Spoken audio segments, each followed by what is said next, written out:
అలా చదువు అవన్నీ తట్టుకోలేక కొంతమంది సూసైడ్ చేసుకొని చచ్చిపోతారు. మరి వాళ్ళకి ఏం చెప్తారు? చనిపోవడం ఎందుకు? ఇట్లా జరుగుతుంది, ఇట్లా హాస్టల్లో ఉండలేను అని చెప్పి ఒకరు చెప్పేస్తే తల్లిదండ్రులు వచ్చి తీసుకుపోతారు కదా. ఇట్లా ఉండి కాలేజీకో స్కూల్కో పోతే అయిపోద్ది. చనిపోవడం ఎందుకు? చనిపోయి సాధించేదే ఉంది. ఇప్పుడు పిల్లలుగా ఉన్న తల్లిదండ్రులు అందరికి చెప్పేది నేను ఒకటే, ఇప్పుడు మన పిల్లగానికి హాస్టల్లో వచ్చి మంచి కాలేజీ చదివించినాం కానీ అని చదువు అబ్బుతలేదు, వేరే ప్లాన్ లో ఉన్నాడు. అప్పుడు తల్లిదండ్రులు ఏం చేయాలి? ఆడు ఎంచుకున్న దాంట్లోనే పోనీ, ఆయనకి మనం సపోర్ట్ ఇస్తే ఆడు ఇంకా ఎదుగుతాడు. అయితే నువ్వు ఎప్పుడన్నా బాగా బాధపడ్డ విషయం ఏంది? ఘోరంగా యాక్సిడెంట్ అయినావు కదా, 6 నెలలు నిన్ను చూడలేక, అప్పుడు కొంచెం మంచం నుంచి లేవకుండా, కదలకుండా, నడవకుండా, స్నానం లేదు, మోగం లేదు. అట్లాంటప్పుడు నేను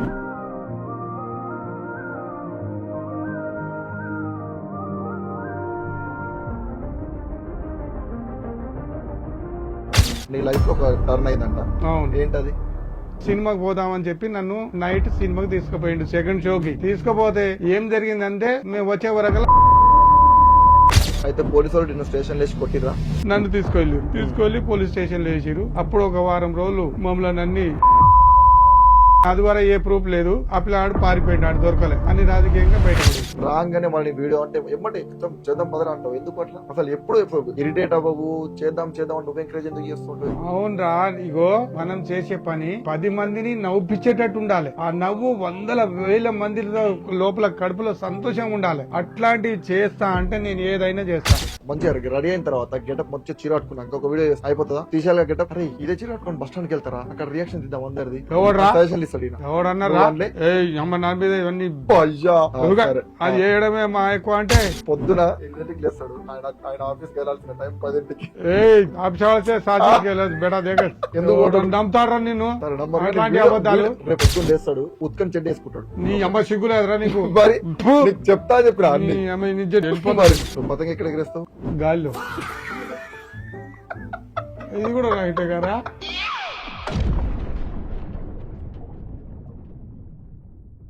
నేను ఈ రోజు మీ అందరికి చాలా అంటే చాలా ప్రౌడ్ గా చెప్తున్నా, ఈ రోజు నేను పోడ్కాస్ట్ చేసేది ఒక నార్మల్ పర్సన్ కాదు, చాలా అంటే చాలా స్పెషల్ పర్సన్. ఎస్పెషల్లీ నా లైఫ్ లో the one of the best and most important person. అసలు ఇతని గురించి చెప్పాలి అంటే, గుడిసెల్లో ఉండే దగ్గర నుంచి 3 అంతస్తుల బిల్డింగ్ కి ఎలా వచ్చాడు, అండ్ ఇది కాకుండా ఒకప్పుడు 8 కిలోమీటర్లు నడుచుకుంటూ వెళ్లే దగ్గర నుంచి ఈ రోజు కార్లో తిరిగేంత వరకు ఎలా వచ్చాడు. నువ్వు గాని ఇతని నమ్ముకుంటే నీ లైఫ్ ఆగమైతది అని అన్న వాళ్ళందరికీ చెప్తున్నా, ఈ రోజు ఈ వ్యక్తి నా లైఫ్ లో లేకపోతే నేను జీరో. ఇంతకీ అతను ఎవరు అనే కదా మీ డౌట్. ఇప్పుడు నేను ఇన్వైట్ చేస్తున్నా my inspiration, my strength and my motivation. అతను ఎవరో కాదు, మా నాన్న శంకర్ నాయక్. డాడీ ఎట్లున్నావు? ఆయన నా బాగున్నారా? ఈ రోజు ఇప్పుడు ఇక్కడికి వచ్చినావు కదా, నీకు ఎట్లా అనిపిస్తుంది? హాయ్ గైస్ అందరికి. ఈ రోజు నేను రావడానికి చాలా సంతోషంగా ఉంది. ఎందుకంటే ఇక్కడ దాకా నన్ను పిలిచినందుకు చాలా సంతోషంగా అనిపిస్తుంది. ఇంకో నీకు ఒకటే చెప్తున్నా, నువ్వు మనం ఇంట్లో ఎట్లా మాట్లాడుకుంటాం అట్లా మాట్లాడు. ఏదో మన ఇద్దరం ఏదో ఇంటర్వ్యూకి వచ్చినాం, పోడ్కాస్ట్ లో కూర్చున్నాం అని చెప్పి అట్లా మాట్లాడకు. నాచురల్ మాట్లాడు, ఏమున్నా ఓపెన్ గా. సరేనా? ఇంకా స్టార్ట్ చేద్దామా? చలో. ఫస్ట్ నాకు కొన్ని నీ దగ్గర నుంచి తెలుసుకోవాలనుంది. అసలు వాటికి అన్నిటికీ నాకు ఆన్సర్ చెప్పుకున్నాను. చెప్తా, ఓకేనా? చలో. చిన్నప్పుడు నువ్వు మీ అమ్మ నాన్న అంటే మా తాతయ్య మా నాయనమ్మ వాళ్ళతోని ఎట్లుండేవాడివి, అండ్ వాళ్ళు నిన్ను ఎట్లా చూసుకునేవాళ్ళు? చిన్నప్పుడు నేను పుట్టినప్పుడు మా తాత మా నాయనమ్మ లేదు, మా నాయన మా అమ్మ ఉన్నారు. వాళ్ళు నన్ను చాలా ఎలా పెంచిరంటే, పేదరికం, పల్లెటూరులో మాకు ఎలాంటి అనుభవం, మా డాడీ వాళ్ళకి ఎలాంటి చదువు లేదు, అనుభవం లేదు. ఏదైనా చేయాలంటే వ్యవసాయం తప్ప ఏ మార్గం లేదు. మమ్మల్ని మాత్రం అదే వ్యవసాయంలో దింపాలని చూసేవాడు మా నాన్న. కానీ నేను మా నాన్నకు చెప్పకుండా హాస్టల్కి వెళ్ళి జాయిన్ అయినా, గవర్నమెంట్ ఎస్టీ హాస్టల్లో జాయిన్ అయ్యి ఇక్కడనే 7th వరకు చదివిన. 7th నుంచి మళ్ళా నల్లగొండలో మళ్ళీ ఇంకో హాస్టల్లో జాయిన్ అయ్యి అక్కడ 10th వరకు కంప్లీట్ చేసిన. అండ్ ఇప్పుడు నువ్వు మన ఊరు నుంచి ఒకవేళ ఇప్పుడు నువ్వు స్కూల్కి వెళ్ళాలంటే ఇంటికా నుంచి మీ స్కూల్కి ఎంత దూరం? ఎన్ని కిలోమీటర్లు? 8 కిలోమీటర్లు. 8 కిలోమీటర్ల ఎట్లా పోయేవాడివి? నేను పొద్దున మార్నింగే నడుచుకుంటూ బ్యాగ్ వేసుకొని బాక్స్ కట్టుకొని 8 కిలోమీటర్లు నడుచుకుంటూ పోయి చదువుకొని మళ్ళీ సాయంత్రం 8 కిలోమీటర్లు నడిచి మా తండకు వచ్చేవాడిని. ఎందుకు అట్లా? అంత ఇష్టమా లేకపోతే చదువు అంటే? చదువుకోవాలని ఇష్టంతోటే మరి పోయేది అలా. ఉమ్. కానీ చాలా కష్టపడ్డా నేను తర్వాత. అయితే చిన్నప్పుడు నువ్వేమవుదాం అనుకున్నావు అసలు? నేను మంచిగా మంచి చదువుకొని డాక్టర్ అవుదాం అనుకున్నా. ఉమ్. కానీ మా ఇంటి పరిస్థితులు బాగలేక ఉమ్. మా అన్నదమ్ములందరూ పెళ్లిళ్ళు చేసుకొని విడిపోయారు. అయితే నాకు తెలిసిన విషయం ఏంటి అంటే, నాకు మమ్మీ చెప్పిన మ్యాటర్ ఏంటంటే, నువ్వు మంచి చదివేటవాడివంట, బైపీసీ తీసుకున్నావంట. అవును. తర్వాత కరెక్ట్ గా నీకు ఎగ్జామ్స్ టైంలో నీ లైఫ్ లో ఒక టర్న్ అయిందంట. అవును. ఏంటది? నేను నల్గొండలో ఒక ముస్లిం ఇంట్లో కిరాయికి ఉండేవాడిని. ఉమ్. అయితే సాయంత్రం పూట మా ఊరికి సంబంధించిన మా బామ్మార్ది వాళ్ళ కొడుకు నాతో పాటు ఉండేవాడు. ఉమ్. ఆడు అదే రోజు ఊరి నుంచి వచ్చిండు, తండా నుంచి నల్లగొండకు వచ్చిండు. ఉమ్. అయితే బాబా మన ఇద్దరం సినిమాకి పోదామని చెప్పి నన్ను నైట్ సినిమాకి తీసుకుపోయిండు, సెకండ్ షోకి. ఉమ్. తీసుకుపోతే ఏం జరిగిందంటే మేము వచ్చే వరకల్లా వాళ్ళ ఇంట్లో దొంగలు పడ్డారట. ఎవరింట్లో? మేము కిరాయికున్న ఓనర్ వాళ్ళ ఇంట్లో. ఓకే. దొంగలు పడితే ఏం చేసిరు, ఆ టైంలో మేము లేవు ఇద్దరం. ఉమ్. మేము లేనందుకు వాళ్ళు ఏం చేసిరంటే వీళ్ళిద్దరు లేరు, ఉమ్. వీళ్ళే దొంగతనం చేసి బయటికి పోయిరు. ఉమ్. మళ్ళీ మా మీద ఏడపడుతుందంటే మళ్ళీ నైట్ వచ్చి పండుకోరు అని చెప్పి మా మీద పోలీస్ కేసు పెట్టిరు. పోలీస్ కేసు పెట్టిరు. పోలీస్ కేసు పెట్టిరు. అయితే పోలీసు వాళ్ళు నిన్ను స్టేషన్ లేచి కొట్టిరా? అదే అప్పుడు నేను ఎగ్జామ్ అయిపోగానే ఇంటికి వచ్చేసిన. పోలీసు వాళ్ళు తండకు వచ్చిర్రు. తండకు వచ్చి నన్ను తీసుకెళ్ళారు. తీసుకెళ్లి పోలీస్ స్టేషన్లో వేసిరు. అప్పుడు ఒక వారం రోజులు మమ్మల్ని అన్ని చిత్రహింసలు పెట్టిరు చెప్పమని. కానీ నా ద్వారా ఏం చేయలేదు కాబట్టి నా ద్వారా ఏ ప్రూఫ్ లేదు. ఆ పిల్లాడు పారిపోయింది, ఆడు దొరకలే అని రాజకీయంగా బయటపడేసిరు. అయితే నువ్వెప్పుడైనా చిన్నప్పుడు ఇట్లా లంబడోళ్ళు, ఎస్టీఓలు అని చెప్పి ఎవరైనా నేను తక్కువ చూపు చూడడం, చిన్న చూపు చూసి మాట్లాడిరు ఎవరన్నా? మాట్లాడిరు. అప్పుడు నీకేమనిపించింది? ఏమనిపించిందంటే ఇక నువ్వు మన బంజారాలో పుట్టడం నీకు ప్రౌడ్ గా అనిపిస్తుందా? ఎట్లా అనిపిస్తుంది? నాకు ధైర్యం, సంతోషంగా ఉంది, ప్రౌడ్ గా ఉంది. మన జాతిని మనం చెప్పుకోకపోవడం ఏంద్రా. ఎస్టీలో పుట్టినాం కాబట్టి ఎస్టీ అని చెప్పి గట్టిగా గౌరవంగా చెప్పుకుంటా నేను, గౌరవంగా. నీకు జాబ్ రాకముందు నువ్వు ఎట్లా అంటే ఎట్లా మేనేజ్ చేసేవాడివి? ఫ్యామిలీ మొత్తం పైసలు ఎట్లా? మన ఇంట్లో అన్నదమ్ములు ఏర్పడ్డారు. ఇక డాడీ ఏం చేసిండు, వ్యవసాయం చేసుకో అన్నాడు. నాకు భూమి ముగ్గురిది, తమ్ముంది, నాది, నాన్నది 3 పాల భూమి 15 ఎకరాలు ఉండే. 15 ఎకరాలు వ్యవసాయం చేసుకోమంటే నేనేం చేసిన 2-3 ఇయర్స్ చేసిన వ్యవసాయం. బాగా కష్టపడ్డా. కానీ వర్షం పడక బావులు ఎండుకోపోయి నీళ్ళు లేక చాలా ఆగమైపోయినా. ఇక ఇది నాకు లాభం లేదు, దీంట్లో ఉంటే నేను ఆగమైతా అని చెప్పి నల్లగొండకి వెళ్ళిపోయినా. నల్లగొండకి వెళ్ళిపోయి ఏం పని చేయాలని చెప్పి బాగా తిరిగిన, అన్ని షాపులు అడిగిన జీతంకు. ఎవడు ఉంచుకోలే. ఆ తర్వాత ఏం చేసినా ఒక ఫంక్షన్ హాల్లో పోయినా.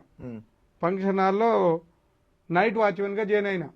నైట్ వాచ్మెన్ గా అయితే వాడేం చేసిండు, డే అండ్ నైట్ మొత్తం నువ్వే చూసుకో అని చెప్పి ఓనర్ ఉండి ఫంక్షన్ హాల్ మొత్తం నాకు చెప్పిండు. ఇక అది నడుపుకుంటా ఆ ఫంక్షన్కి వచ్చిన వాళ్ళతోటి మాట్లాడుకుంటూ చేసుకుంటా బిల్లులు కలెక్షన్ చేసుకుంటా ఉన్నా. కానీ అప్పుడు ₹1 కూడా లేదు నా కాడ. అయితే ఆ ఫంక్షన్ హాల్ జీతం ఉంటే ఆయన కూడా నెలకు జీతం ఇచ్చేవాడు కాదు. అప్పుడు నా మ్యారేజ్ అయింది. ఇక ఇద్దరికి రూమ్ తీసుకొని ఉంటున్నాం కాబట్టి ఇబ్బంది అయితే పైసలు సరిపోక ఆ ఫంక్షన్ హాల్ మొత్తం ఊకడానికి ఇప్పుడు క్లీనింగ్ ఛార్జెస్ అని ఇస్తారు ఫంక్షన్కి వచ్చిన వాళ్ళు ఒక ₹1000, 1500 అట్లా ఇచ్చేది. అది నేను మావిడ ఇద్దరం కలిసి నైట్ మొత్తం ఊగేవాళ్ళం. అయితే నువ్వు వాచ్మెన్ నైట్ చేసేవాడివా? Night time. మరి నాకు ఇంకో విషయం తెలిసింది, నీకు రే చీకటి అని చెప్పి. అవును, పుట్టుకతోటి వచ్చిందంట. అది ఎవరితో నాకు కలిగింది. కానీ నాకు అప్పుడంత ప్రాబ్లం అనిపించలే. అది వయసు మీద ఉన్నప్పుడు ఏమనిపించలేదు. వయసు పెరిగిన కొద్దీ కొంచెం చూపు తగ్గుకుంటూ వచ్చింది. ఇప్పటికి కూడా నీకు ఉంది కదా రే చీకటి? ఇప్పటికి ఉంది. ఇప్పుడు ఇంకా కొంచెం ఎక్కువనే అవుతుంది. నువ్వు రోజు ఆఫీస్ నుంచి ఇంటికి ఏ టైంకి వస్తావు? 7-8 అవుతుంది నైట్. అవును. ఎట్లా మేనేజ్ చేస్తున్నావు ఇంటికి రావడానికి? ఆ టైంలో బస్ స్టాండ్ నుంచి ఇంటికి రావడానికి ఇక కొంచెం 5 o'clock వెళ్ళి వస్తా. ఇక్కడికి వచ్చేసరికి కొంచెం చీకటి అయింది అనుకో, వేరే వాళ్ళ హెల్ప్ తీసుకుంటా. ఎవరన్నా రోడ్ల మీద పోయే పిల్లలది కొంచెం రోడ్ దాటియమని, లేకపోతే ఆటో ఎక్కియమని అట్లా హెల్ప్ తీసుకొని ఆటోలోకి వచ్చేస్తున్నా. ఎప్పుడన్నా అనుకున్నావా ఎందుకు నాకే ఇట్లా అయింది అని చెప్పి? అనుకున్నా, చాలా సార్లు బాధపడ్డా. అందరికి లేనిది నాకే ఏంది ఇది, కంట్లో ఏ ప్రాబ్లం లేదంటారు. ఏ డాక్టర్ కాడికి పోయినా కళ్ళు మంచిగా ఉన్నాయి అంటారు. కానీ ఇది రోగం ఏంటంటే రే చీకటి అంటారు. దానికి సొల్యూషన్ లేదంటనా? లేదంట, దానికి మందులే లేవంట. ఇప్పటికి చాలా పైసలు ఖర్చు పెట్టినా, 2 కళ్ళు ఆపరేషన్ కూడా చేయించుకున్నా, అయినా ఫలితం లేదు. కొంచెం మామూలుగా ఇప్పుడైతే పర్వాలేదు, ఇంకా రంగ ఎట్లయితుందో తెలియదు. అయితే నువ్వు ఎప్పుడన్నా బాగా బాధపడ్డ విషయం ఏంది నేనా చిన్నప్పటి నుంచి ఇప్పటిదాకా? చిన్నప్పటి నుంచి బాధపడ్డ విషయం అంటే, ఫస్ట్ టైం అన్నయ్య చిన్నప్పుడు, ఎంత 3 ఇయర్స్ ఉంది దానికి, 3 ఇయర్స్ కంటే చిన్నోడే ఇంకా. అయితే మేము నల్గొండలో రూమ్లో ఉండేటోళ్ళం, నేను డ్యూటీకి వెళ్ళిపోయినా, మమ్మీ ఏమో ఏదో సామాన్ తెస్తానికి పోయింది, ఆమె ఎమ్మడని వచ్చిండు. వచ్చి షాప్ ముందలో పెద్ద అదేమంటారు వాటర్ది ట్యాంక్ ఉంది, అది అంటారుగా, అది వాటర్ ట్యాంక్, దాని వాటర్ ట్యాంక్ అంటారా, ఆ ఇంట్లో ఉన్నది నీళ్ళ ట్యాంక్, బండ ఏదో, ఆ నీళ్ళ ట్యాంక్ ఉంది, పెద్ద నీళ్ళ ట్యాంకి. ఆ ట్యాంక్ మీద వాళ్ళు మొత్తం కవరప్ చేయకుండా మూత పెట్టిరు. ఆ మూత ఓపెన్ ఉంది, ఆ మూత మీద బస్తా పెట్టిరు. మూత ఓపెన్ ఉంది, నీళ్ళు ఫుల్ ఉన్నాయి, దాని మీద బస్తా పెట్టిరు. ఈ బాబు ఏం చేసిండు మన అన్నయ్య, చిన్నగా నడుచుకుంటూ షాప్ కాడికి వస్తే ఆ బస్తా మీద కాలు పెట్టిండు, చక్కగా లోపలికి పోయాడు. దాంట్లో నీళ్లున్నాయి, ఎవరు చూస్తలేడా. ఇక మమ్మీ ఉండి బాబేడు అనుకుంటా ఆ ఇంటికి వచ్చింది. ఇంటికి వచ్చి చూసుకొని పోయేసరికి అటు దాంట్లో పడ్డాడు. ఇట్లా చేయి కొంచెం కనిపించిందట పైన. అయితే మమ్మీ అట్నే వంగి లోపల పడి అన్నయ్య తీసింది. దూకిందా? అట్నే బోర్లో పడ్డది. మమ్మీకి ఇదే రాదుగా, లోపల వంగింది మొత్తం, వంగి ఆ ట్యాంకులకు వంగి జుట్టు పట్టుకొని బాబుని పైకి ఉంచింది అన్నయ్య. లేకపోతే అప్పుడు మా పెద్ద బాబు కథమయ్యేటోడు. అదొకటి నా లైఫ్ లో మర్చిపోయింది. ఓకే, అదొకటి.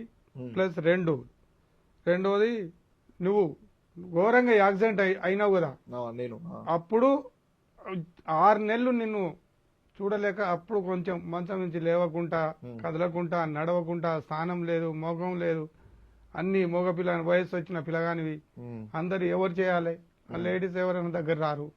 అట్లాంటప్పుడు నేనే ఎడవకు, నిజంగా ఏడుస్తుడు, ఎడవకు డాడీ. టిష్యూ ఉందా? సరే ఎడవకు. అవుతాయి, అందరికి అవుతాయి. అరే ఎడవకు. అయితే అప్పుడు అన్ని నేనే చాకరీ చేసిన. నా లైఫ్ లో కూడా అది చాలా మర్చిపోని విషయం. అది నా లైఫ్ లో యాక్సిడెంట్ అయిన తర్వాతనే నేను చాలా నేర్చుకున్న. లైఫ్ లో 6 నెలలు ఏం సంపాదన లేకుండా ఖాళీ ఇంట్లో పడుకుంటే ఒక మొగోడు సంపాదించేటోడు, అప్పుడు తెలుస్తుంది వాల్యూ ఏందో. నాకు తెలిసింది ఆ రోజు. చలో నెక్స్ట్, నువ్వు ఎప్పుడైనా మమ్మీని కొట్టినావా? నేను కొట్టలేదు, తిట్టినా కానీ కొట్టినావు, నా ముందే కొట్టినావు. ఎప్పుడో కొట్టినా. కొడితే బాత్రూమ్ పోయి దాచుకుంది మా అమ్మ.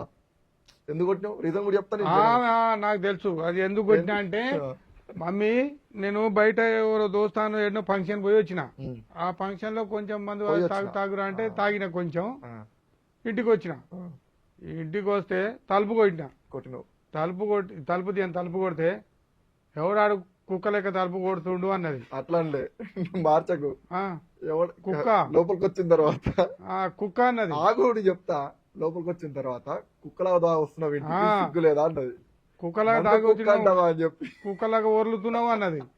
నన్ను కుక్క అంటావా అని చెప్పి ఒక దెబ్బ కొట్టా. అదే కొట్టినావా? అదే ఫస్ట్ టైం కొట్టింది, ఎన్నడూ కొట్టలేదు. ఎట్లా కొట్టిండంటే, నేను, మా అన్న, మా అమ్మ ముగ్గురం కలిసి చిన్న బాత్రూమ్ ఉంటది, బాత్రూమ్ దాచుకొని డోర్ పెట్టుకున్నాం లోపల.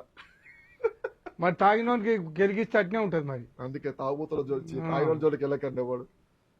ఆయాల నుంచి మందు కూడా తాగుతాడు బంధు. నీ ఫేవరెట్ బ్రాండ్ ఏంది? తాగే బ్రాండ్?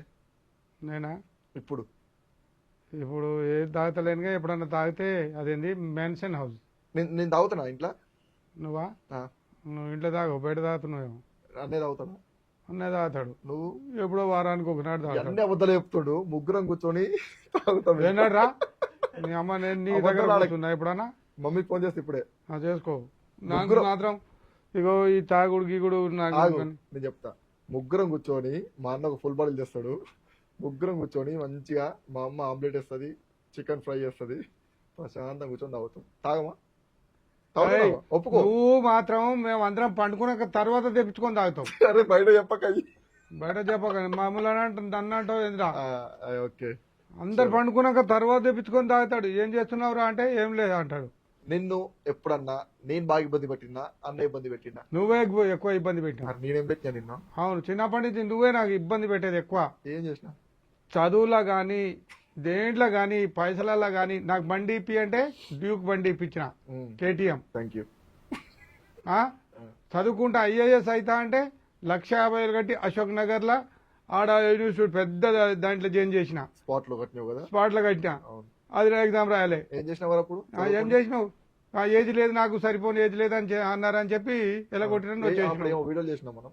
టిక్ టాక్ చేసి కూడా చేసినావు. టిక్ టాక్ చేసినప్పుడు అప్పుడు మమ్మీ నువ్వు నేను మునుగోళ్ళ ఐఏఎస్ కి పంపించి టిక్ టాక్ ఎట్లా చేస్తావు నాతో? అబ్బా నువ్వు పారిపోయి వచ్చినాక ఏం చేస్తారు? నువ్వు ఎటు కాకుండా ఉన్నావని ఇక నువ్వు ఏది ఎంచుకున్నావో ఆ దారిలోనే ఫాలో కావాలని నేను అనుకున్నా. అయితే నువ్వు మీ పిల్లలకి అంటే నాకు అన్నయ్యకి వాటి నచ్చింది చేసుకుంటారా మీరు అని చెప్పి ఎందుకు అంత ఫ్రీడమ్ ఇస్తావు నువ్వు మాకు? అవును, ఇగో ఎవరి మీద ఇంట్రెస్ట్, ఏ పని మీద ఇంట్రెస్ట్ ఎక్కువ ఉంటుందో అంటే అమ్మాయి మీద ఏ పని మీద ఇంట్రెస్ట్ ఎక్కువ ఉందో ఆ పని మీద ఫాలో అయితే మీరు మాత్రం నేను ఎంతసేపు అయినా ఒక చెట్టు ఎక్కువ అంట కానీ ఎక్కియగా నేను కింది నుంచి నెటన్గా ఎక్కే బలం ధైర్యం ఎవరికి ఉండాలి? మీకు ఉండాలి. అది లేనప్పుడు ఇక మీకు వేరే ఏది ఉందో ఆ చెట్టు ఎక్కను నేను ఈ దారిలో పోతా అంటే అదే దారిలో పో అన్నా. మరి ఎప్పుడన్నా మేము నీ నమ్మకాన్ని ఏమంటారు పోగొట్టినామా? ఎప్పుడన్నా పోగొట్టలేదు. ఇప్పటికైనా ఇద్దరు మంచిగానే చేస్తారు. అన్నయ్య పెద్ద 18 సంవత్సరాలకే దుబాయ్ వెళ్ళిపోయిండు నా గురించి, నా కష్టం చూడలేక. నీ గురించి కాదు, ఫ్యామిలీ గురించి. నా కష్టం నేనేంది ఫ్యామిలీ ఎదురా నీ అమ్మగాడు మమ్మీ నేను ఎంత తిప్పలు పడుతున్నావు చూడలేక 18 సంవత్సరాలు హోటల్ మేనేజ్మెంట్ చేపిస్తే హోటల్ మేనేజ్మెంట్ లో ట్రైనింగ్ అదేంది ట్రైనింగ్ పంపిరు వాళ్ళకు, దుబాయ్కి పంపిరు. 2 నెలలు ఉంది ట్రైనింగ్. ఆ 2 నెలల 50 మంది పోతే నా కొడుకు ఒక్కడే సెలెక్ట్ అయిండు. సూపర్. ఆ నుంచి అక్కడనే ఉండిపోయిండు 5 years. అప్పుడు ఆడు సంపాదించిన పైసలతోటి నేను ఒక్కొక్కటి కూడబెట్టి ఆ ఇల్లు కొన్నా. అయితే ఇప్పుడు మీ పెద్దోడు మంచోడు అంటున్నావు. ఆ పెద్ద బాబు కష్టం బాగా చేశాడు. నేను నువ్వా నిన్నటిదాకా ఆడుకుంటా పాడుకుంటూనే ఉన్నావు. ఇప్పుడు కూడా అదే నువ్వు ఆడుకునే దారి ఎంచుకున్నావు. సరే, ఇప్పుడు మన ఇంట్లో మన ముగ్గురు ఇట్లా నువ్వు నేను అన్నయ్య ముగ్గురు ఇట్లా అమ్మాయిలు ఎవరు బాగా గెలుపుతారు? నువ్వే. నువ్వు? నేను ఎవరికి వెళ్తా? ఆఫీస్ లో.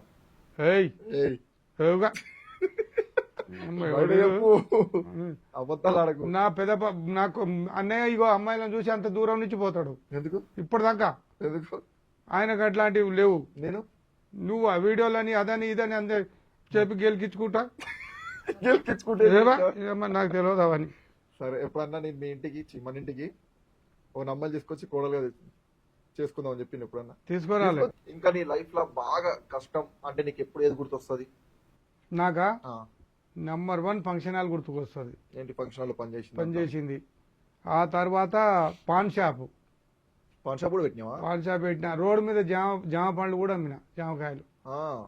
మన ఊరోళ్ళు అందరు నల్గొండకు వస్తుంటే ఏడ చూస్తారు అని చెప్పి ఇజ్జత్ పోతుందని మమ్మీని ఆడ కూర్చోబెట్టి నేను పక్కకు తప్పుకునేది. ఇజ్జత్ ఎందుకు? ఏం రోడ్ల మీద ఇది అమ్ముతురు అది అమ్ముతురు అని అంత ఎగతాళి చేస్తారు కదా మన ఊర్లలో.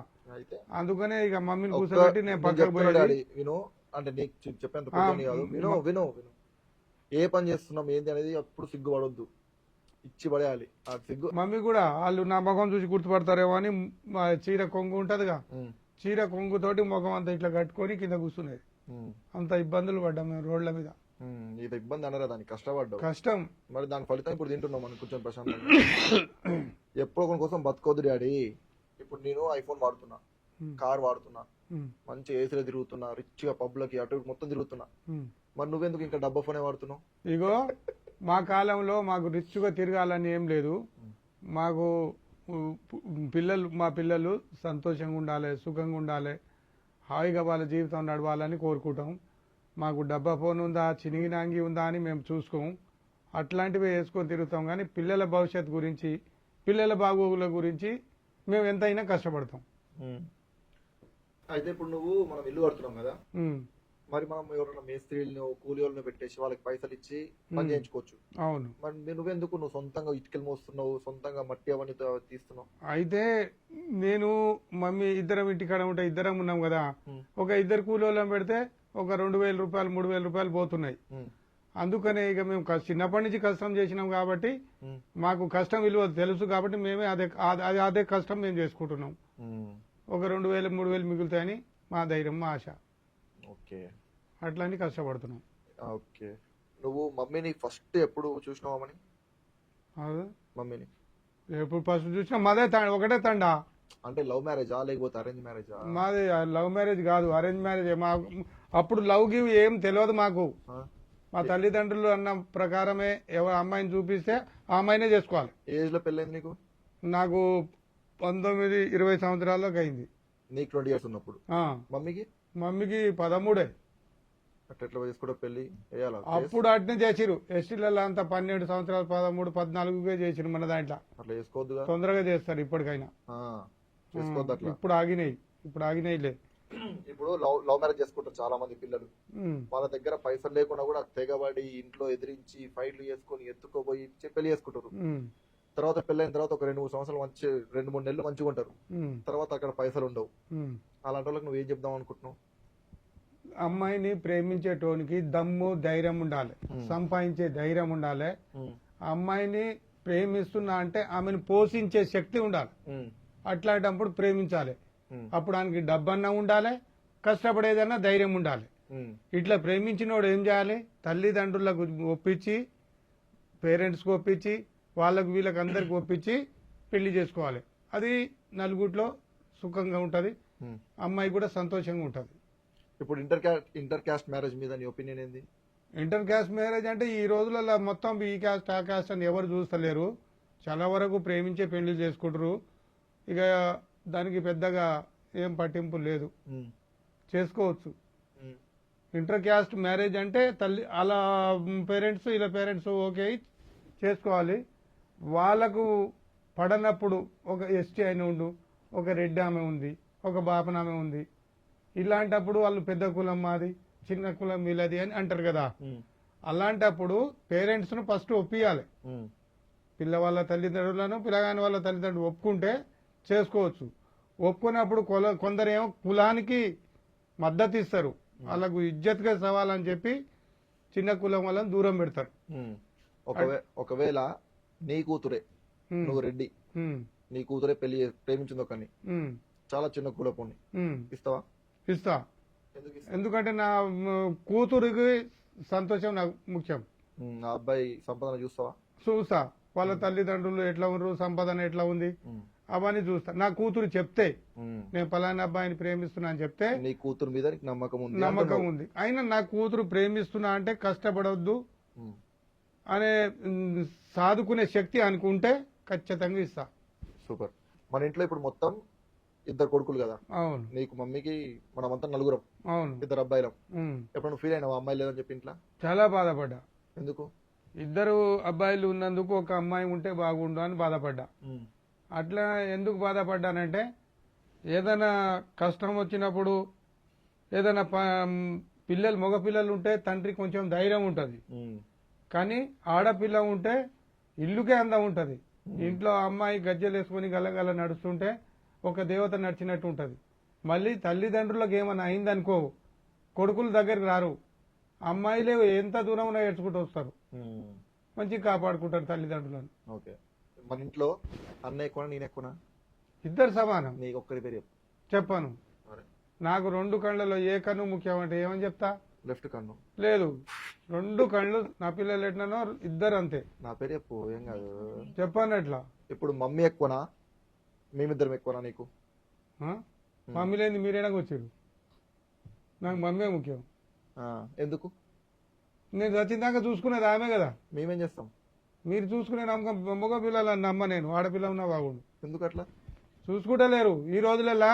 మగ పిల్లలు ఏం చేస్తారు ఎరికైనా? నీకు సిగరెట్ కావాలంటే తెచ్చేదెవరు ఈ రోడ్ల మీద? తండ్రి ఏజీ అయ్యి పక్కకు పడ్డాడు అనుకో, వృద్ధాశ్రయం ఉంటదిగా, అనాథ హాస్టల్ అంటారు, అందులో ఓల్డ్ ఏజ్ హోమ్ లో పడేస్తున్నారు. అందుకనే కొడుకులను నమ్మకూడదు. ఆస్తులు గీస్తులు ఉంటే మాత్రం ఫస్ట్ ఏవి రాసి ఇవ్వద్దు.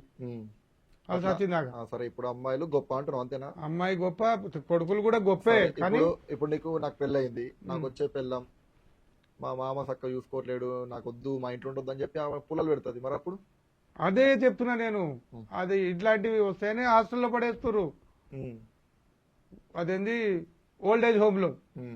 అట్లాంటి పరిస్థితి రావద్దంటే కొడుకులను తల్లిదండ్రులు మంచిగా చూసుకోవాలి, కొడుకులు కూడా తండ్రి కూడా కొడుకుల మంచిగా చూసుకుంటేనే అప్పుడు ఇల్లు సంతోషంగా ఉంటుంది. నువ్వు భార్యను చూసుకుంటా అంటున్నావు అంటే నాకు మంచి అయినా చెడైనా చాకరీ చేసేది ఆమె కదా, సచ్చిందాకా చేసేది మీరు ఉండరు కదా.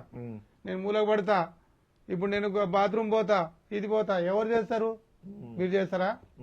మీ బిడ్డ పనులు చేస్తారా? నేను చిన్నప్పటి నుంచి హాస్టల్లో ఉన్నా కదా, ఒక్కసారి వచ్చినావు నువ్వు నాకు అడిగి ఎన్నిసార్లు రాలేదు నువ్వు హాస్టల్? అదే అడుగుతున్నా నేను. చెప్పు. ఇగో నేను రాకముందే కడుపు నొప్పి అని పారిపోయి వస్తాడు, ఆ సార్లకి ఏదేదో చెప్తాడు. నాకు కడుపు నొప్పి లేదు, నాకు ఓ అమ్మో మొత్తుకుంటాడట. ఆల్రెడీ పేరెంట్ పిలుస్తారు, ఇంటికి పంపిస్తారు. మరి పిల్లల్ని హాస్టల్ వేయడం కరెక్టేనా? మరి పరిస్థితులు ఇప్పుడు దగ్గర స్కూల్ అందుబాటులో లేనప్పుడు ఏం చేస్తారు? హాస్టల్ వేస్తారు. వేయొద్దు, చెడిపోతారు హాస్టల్. ఎందుకు చెడిపోతారు అంటే నేను చెప్తున్నాను, కరెక్టా? చెడిపోతారని కరెక్టా? కరెక్ట్ కాదు. ఎందుకు? మంచిగా హాస్టల్లో ఉంటేనే. ఇప్పుడు హాస్టల్స్ లో చదువు అని చెప్పి ప్రెషర్ పెడతారు పిల్లలకి. అవును, కొడతారు చదవకపోతే, నిద్ర ఉండదు, తిండి చక్కగా ఉండదు. అలా చదువు అవన్నీ తట్టుకోలేక కొంతమంది సూసైడ్ చేసుకొని చచ్చిపోతారు. మరి వాళ్ళందరికీ ఏం చెప్తాం? హాస్టల్లో ఉండడం కరెక్ట్. టైం టు టైం లేపుతారు, టైం టు టైం చదివిస్తారు, ఆడిపిస్తారు, అన్ని జరుగుతాయి. కానీ ఎవరో ఒకరు పిల్లలు వినప్పుడు ఏం చేస్తారు? వాళ్ళని పేరెంట్స్ గొప్ప చెప్పాలి. చనిపోవడం ఎందుకు? ఇట్లా జరుగుతుంది, ఇట్లా హాస్టల్లో ఉండలేను అని చెప్పి ఒకటి చెప్పేస్తే తల్లిదండ్రులు వచ్చి తీసుకుపోతారు కదా. ఇట్లా ఉండి కాలేజీకో స్కూల్కో పోతే అయిపోద్ది. చనిపోవడం ఎందుకు? చనిపోయి సాధించేది ఏముంది? నీ పన్నుకి ఏమైంది? పన్నుకు ఒక ఫంక్షన్ పోయినారా? ఆగు ఒకసారి ఒకసారి చూపి ఇయ్యను. అరే అను అను. ఇగో ఈ పన్ను ఇరిగింది మంచిగా పైకి పైకి పైకి. ఏమైందా? ఈ పన్నుకి ఏ కథ ఉందండి. ఒక ఫంక్షన్ పోయినారా? ఫంక్షన్ పోతే అందులో నల్లి బొక్క అని ఉంటది. నల్లి బొక్క పొడుగు ఉంటది, అది గట్టిగా ఉంది. దాంట్లో నల్లి ఉంటది, అది బయటికి రావాలని దాన్ని గట్టి కొరికినా ఆ నల్లి బొక్క పలగలే కానీ నా పన్ను ఊసిపోయింది. ఇక ఇరిగిపోయింది.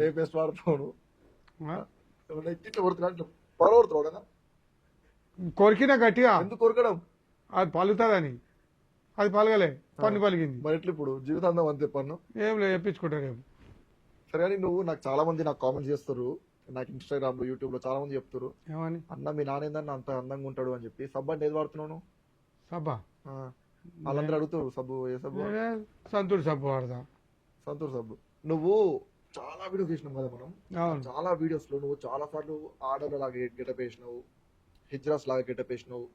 నీకు అది చూసి ఎప్పుడన్నా బాధపడ్డావా, లేకపోతే సంతోషంగా ఫీల్ అయినావా? అసలు ఏమనుకున్నావు? అరే నేను మాత్రం చాలా బాధపడ్డరా, కానీ ఇంట్లోనే పడ్డా, బయట పడలే. ఎందుకు? నాకు చాలా బాధ అనిపించింది, కానీ ఇంట్లో ఒక్కనే బాధపడ్డా, కానీ ఎవరు చెప్పుకోలే. ఎందుకంటే నీ మూలంగా చీర కట్టి నేనేమన్నా నీ అమ్మ కట్టించి కట్టుకోండి కట్టుకుంటా ఏమంటే వద్దని చెప్పాలి అప్పుడే అన్న. అంటే నువ్వు వదిలిదావరా? ఏమన్నా నేను కట్టించిన బలవంతంగా? బాబా చెప్పు. నువ్వు కట్టుకొని జుట్టు వేసుకోవడం ఏంది? ఆ చీరలు కట్టుకోవాలి, పంజాబ్ డ్రెస్ డాన్సులు. అమ్మో, ఆఫీస్ లో అయితే నన్ను నాకు అందరు చెప్తారు, అయినా మంచిగా రెడీ అయిన తర్వాత గెటప్ మంచిగా చీర కట్టుకున్నాక ఒక వీడియో చేస్తాం, అయిపోతుందా? తీసేయాలిగా గెటప్. అరే ఇదే చీర కట్టుకొని బస్ స్టాండ్కి వెళ్తారా, అక్కడ రియాక్షన్ ఇద్దాం అందరిది. సజెషన్ ఇస్తాడు ఈయన. ఎవడన్నారా? అమ్మ నా మీద ఇవన్నీ అయ్యా అది చేయడమే మా ఎక్కువ అంటే. సరే ఇప్పుడు నువ్వు వీడియోస్ చేస్తున్నప్పటి నుంచి నీ గ్రోత్ ఎట్లుంది? బయటికి వెళ్తే జనాలు ఎట్లా నేను గుర్తుపడుతున్నా? అందరికి థ్యాంక్స్ చెప్పు వీడియోలో. నాకు మాత్రం ఎక్కడ లేని సంతోషం ఉందిరా బయటికి పోతే. ఎందుకంటే బస్సు ఎక్కంగానే అందరు గుర్తుపడుతున్నారు నన్ను. అయ్యమ్మ, ఇంతకుముందు ఇంటి పక్క కూడా గుర్తుపట్టకపోయేది.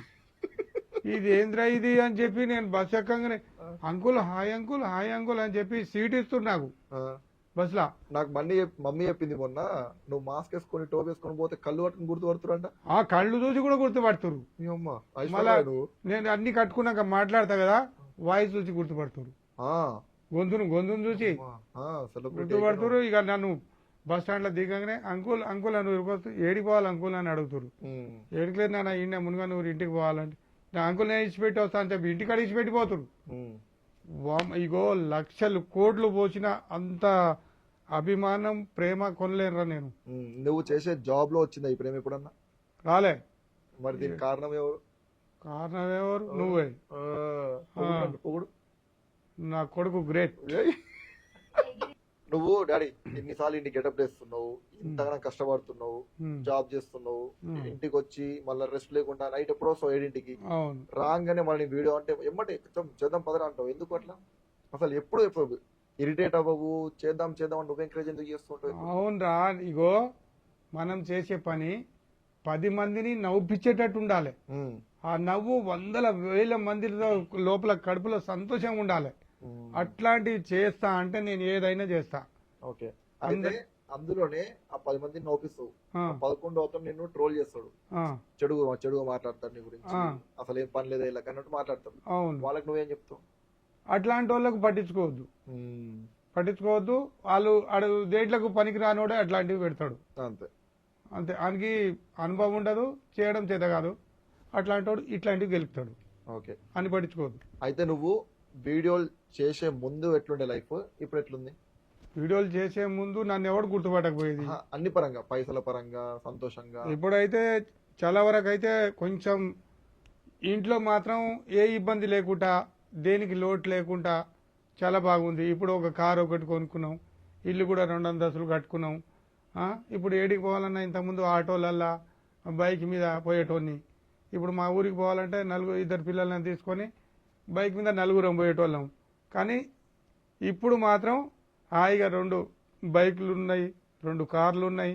ఇప్పుడు ఎంజాయ్గా ఉంది. ఏడికి పోవన్నా మంచి విలువ ఉంటుంది, గౌరవం ఉంటుంది. నలుగురిలో ఈ వీడియోల మూలం కూడా ఫంక్షన్ హాల్లో కూడా చాలా మంది గుర్తుపడుతురు. పెళ్లి పిల్లగాడు కూడా వచ్చింది నాకు ఫోటో దిగుతుండు. పెళ్లి పిల్లలు నల్లిబొక్క కాడికి పోలే. ఇక పోతే నేను ఫస్ట్ కార్ కొన్నప్పుడు నీ రియాక్షన్ ఏంది? కారు కొన్నప్పుడు నాకు ఎక్కడ లేని సంతోషం అనిపించింది, ఏడుపు కూడా వచ్చింది. సంతోషం తట్టుకోలేక. ఎందుకంటే ఇక ఊరికి పోతప్పుడు నేను కార్ కొనడానికి రీజన్ ఏంది చెప్పు? కారు కొనడానికి రీజన్ ఏంటంటే మనం కుటుంబం పెద్దగా అయింది కాదు, ఏడికైనా తెలియదు. మాకు తెలియకుండానే కొన్నాము. అయితే ఆ కార్ కొనడానికి రీజన్ ఏంటి అంటే, ఒకసారి మీరందరూ మా బాబాయ్ వాళ్ళ ఆటోలు వస్తున్నారు వెనక ఆటోలో. అయితే అదే టైంకి ఫుల్ వర్షం పడుతుంది. మా అమ్మ ఇట్లా కొంగు పెట్టుకొని నా టోపీ వేసుకొని తడుచుకుంటూ పోతున్నారు మీరందరూ. నేను వెనక బండి మీద వస్తున్నా. అది చూసిన నెక్స్ట్ 10 days లో పోయి కార్ కొన్నా. డాడీ ఇప్పుడు ఉన్న యూత్ కి, ప్రజెంట్ జనరేషన్ కి, ఇప్పుడు నేనే ఉన్నా ఫర్ ఎగ్జాంపుల్ కి, నాకు నచ్చింది నువ్వు చేయనీయకపోతే నేను ఎట్లా ఫీల్ అవుతా? అట్లా అవ్వకుండా ఉండాలంటే వాళ్ళ నాన్నకి ఏం చెప్తావు? పేరెంట్స్ కి అందరికి ఇప్పుడు పిల్లల ఉన్న తల్లిదండ్రులు అందరికి చెప్పేది నేను ఒకటే, ఏంటంటే ఇప్పుడు మన పిల్లగానికి మంచిగా హాస్టల్లో వచ్చి మంచి కాలేజీ చదివించినాం, కానీ ఆయనకి చదువు అబ్బుతలేదు. ఆడు వేరే వర్క్ మీద ఉన్నాడు, వేరే ప్లాన్ లో ఉన్నాడు. అదే చేస్తా అని మొండికేస్తుండు. అప్పుడు తల్లిదండ్రులు ఏం చేయాలి? ఆడు ఎంచుకున్న దారిలోనే పోనీయాలి.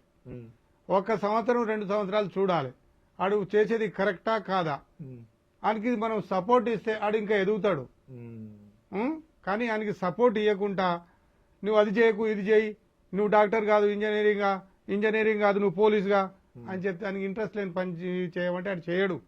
కాబట్టి పిల్లలు ఎన్నుకుంది కరెక్టా కాదా అని మనం ఆలోచించుకోవాలి. వాళ్ళను సపోర్ట్ చేస్తే వాళ్ళు మాత్రం మెట్టు పైకి పోతారు. కానీ ప్రతి ఒక్క తల్లిదండ్రులు పిల్లల్ని ఇబ్బంది పెట్టవద్దు, వాళ్ళ దారిలో నడవాలి. ఒక మనిషి జీవితంలో పైసలు ఎంత విలువైనది అంతేనా? పైసలు ఉండాలి. ఒక మనిషి జీవితంలో పైసలు ఏంది బతకలేడు. పైసలు ఉండాలి, పైసలతో పాటు అని మంచితనం ఉండాలి. ఏడికి పోయినా నలుగురు గౌరవించేలా, నమస్కారం చేసేలా ఉండాలి. ఒక్కొక్కరికి డబ్బులు కోట్లు ఉంటాయి, కానీ ఆడు దేంట్లో పనికి రాడు, ఏ పని చేత కాదు. అట్లాంటి పైసలు గొప్ప కాదు. మనిషి మనస్తత్వం, అతని చేసే నలుగురికి సేవ, ఆలోచన అవి ఉండాలి. వాటితో పాటు పైసలు ఉండాలి. ఓకే, అప్పుడు బయటకు వస్తాడు. సేవ చేసే గుణం ఉండాలి నలుగురికి. హెల్ప్. నీ ఫేవరెట్ యూట్యూబర్ ఎవరు? నా ఫేవరెట్ యూట్యూబరు హర్ష సాయి. అబ్బో, ఎందుకు? హర్ష సాయి ఏం చేస్తాడంటే బీద వాళ్ళని ఆదుకుంటాడు. ఎవరికైనా అనారోగ్యంగా ఉన్నారంటే వాళ్ళకు ధైర్యం ఇచ్చి కొంత డబ్బు ఇచ్చి ఆదుకుంటాడు. ఇప్పుడు గుడిసె లేనోనికి అసలు ప్యూర్ గతి రోడ్డు మీద ఉండని కూడా ఆనంద మంచోడు. నేను యూట్యూబ్ లో ఇంతమందిని చూసినా గానీ హర్ష సాయి అంత మంచోడు నాకు ఎవ్వరు కనిపించలే. కలుస్తా ఎప్పుడన్నా వస్తే కలువాలనే ఉంది నాకు. ఆ బక్కపల్చగా ఉంటాడు బాగానే కేసీఆర్ లేక గానీ చాలా మంచోడు హర్ష సాయి. ఓకే, అయితే లాస్ట్ ఒక్కటి ఉంది. నువ్వు రోజు ఇంటికి వస్తావు కదా ఆఫీస్ నుంచి, రాగానే బాత్రూమ్కి ఎందుకు వస్తావు?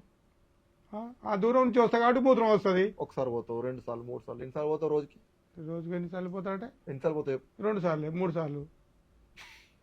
పొద్దున ఒకసారి, మధ్యాహ్నం ఒకసారి, సాయంత్రం ఒకసారి. గాయస్ నేను మీకు ఇది ఒక్కటి చెప్తా పక్క. మా నాన్న ఎప్పుడన్నా మీరు మా ఇంటికి రండి, నేను తీసుకెళ్తా. మా నాన్నకి సపరేట్ బాత్రూమ్ ఉంటది, అందులో చెప్పు సిగరెట్ డబ్బాలు. అమ్మ అవలగాడు ఎవడు నాకు. నేను ఆ క్లిప్ కూడా యాడ్ చేస్తా కావాలంటే చూడండి. సైడ్ 4 నుంచి 10 డబ్బాలు పక్కా ఉంటది. అదానికి పర్సనల్, ఎవరికి అక్కడికి పోవద్దు. పొద్దున 8కి లేస్తాడు ఆయన ఆఫీస్కి వెళ్ళాల్సిన టైం 10కి. 10కి వెళ్ళాలి ఆఫీస్కి. ఆ 8 నుంచి 10 మధ్యలో దగ్గర 10 సార్లు పోతాడు. ఎందుకు పోతాడు? నమ్ముతాడు నిన్ను. సరే నంబర్ రేపు పొద్దున వీడియోస్ నీకు పంపిస్తా, ఈ వీడియోలో యాడ్ చేయ. ఇంటికే రాను పో, నేను ఆఫీస్కి ఉంటా. ఒకవేళ నీకు మూవీ ఛాన్స్ వస్తే నాకా పోదా? మూవీ ఛాన్స్ వస్తే నేను పోయి ఏం చేయరాదు అందులో? మేము అందరు అంటారు బ్రహ్మానందం అంటే మీ నానే బాగా చేస్తాడు, మీ నానే బాగా చేస్తాడు అని చెప్పి. పోతా? నాకు ట్రైనింగ్ ఇస్తే పోతా. ట్రైనింగ్ ఎందుకు? నువ్వే మంచి టాలెంటెడ్, నీకు టాలెంట్ ఉంది కాబట్టి పిలుస్తారు వాళ్ళు. పోతావా అంటున్నా. నిన్ను పంపిస్తా. నేను కమెడియనా? ఛాన్స్ వస్తే పోతా. నేను నిన్ను ఒకటి అడుగుతా, దానికి అన్నిటికీ నువ్వు రాంగ్ ఆన్సర్స్ చెప్పాలి. కరెక్ట్ చెప్పినావు అనుకో, నీది మొత్తం నిజాలని నాకు అడుగున్నాయి, మొత్తం నువ్వేం లంగ పనులు చేస్తావని నాకు అడుగున్నాయి. అన్ని ఒక బయట పెడతా. కరెక్ట్ చెప్తే రాంగ్ నన్ను ఇరికిస్తుడు. రెడీ? మమ్మీ అంటే నీకు ఇష్టమా? ఇష్టం లేదు. రాంగ్ చెప్పను. సరే సరే, నీ పేరేంది? బెండకాయ. నువ్వు సిగరెట్ తాగుతావా? నాకు తెలియదు సిగరెట్. సిగరెట్ అనేది నాకు తెలియదు. నీకు ఎంత ఉంది కొడుకులు? 4. 4? మీ భార్య పేరేంది? వంకరమూర్తి. అరే పేర్లు చెప్పినాడు. గుడి. నువ్వేం జాబ్ చేస్తావు? నేనే ఏం చేయను. నువ్వే ఉంటావు? నేనా పాలగడతాండా. అరే కరెక్ట్ చెప్తున్నాడు. ఇక్కడ ఊర్లేదు మునుగా. ఇంకో మా నాన్న పొద్దున్న లేస్తాడు, ఉత్కని చెడ్డ వేసుకుంటాడు. నీ అమ్మ సిగ్గులేదురా నీకు? మరి చెప్తా చెప్పినా. వెళ్ళిపోతారు. నువ్వు పతంగ ఎక్కడ ఎగరేస్తావు? గాలిలో. ఇది కూడా రైటే కదా. ఓకే గైస్, నాకు తెలిసినంత వరకు అయితే నేను మా నాన్న గురించి ఆల్మోస్ట్ అన్ని విషయాలు బయట పెట్టిన అనుకుంటున్నా. అండ్ ఇంకేమైనా తెలుసుకోవాలనుకుంటే నాకు ఇంకేమైనా క్వశ్చన్స్ సజెస్ట్ చేయండి. నెక్స్ట్ వీడియో ఒకసారి మళ్ళీ ఇంకోటి చేస్తా. అండ్ హోప్ఫుల్లీ మీ ఇద్దరం కలిసి మిమ్మల్ని ఎంటర్టైన్మెంట్ చేసినాం అనుకుంటున్నా, అండ్ కొంచెం ఇన్ఫర్మేషన్ ఇచ్చినాం అనుకుంటున్నాం. And thank you so much for your support. And ఇలానే సపోర్ట్ చేస్తుండండి. నెక్స్ట్ పోడ్కాస్ట్ లో మళ్ళా కలుద్దాం. డాడీ చెప్తావా? హాయ్ గైస్ అందరికీ. నేను చెప్పేది ఏం లేదు, మా బాబు కొత్తగా పోడ్కాస్ట్ అనేది పెట్టిండు. దీన్ని మాత్రం మీరు చూడండి, అందరు చూసి ఆదరించాలని, ఇదే మీ ప్రేమ అనుభవంతో మా బాబుని ఈ స్టెప్ బై స్టెప్ పైకి తీసుకుపోవాలని, మీరందరి ఆశీర్వాదంతో పైకి రావాలని అందరికీ మనస్ఫూర్తిగా కోరుకుంటున్నా.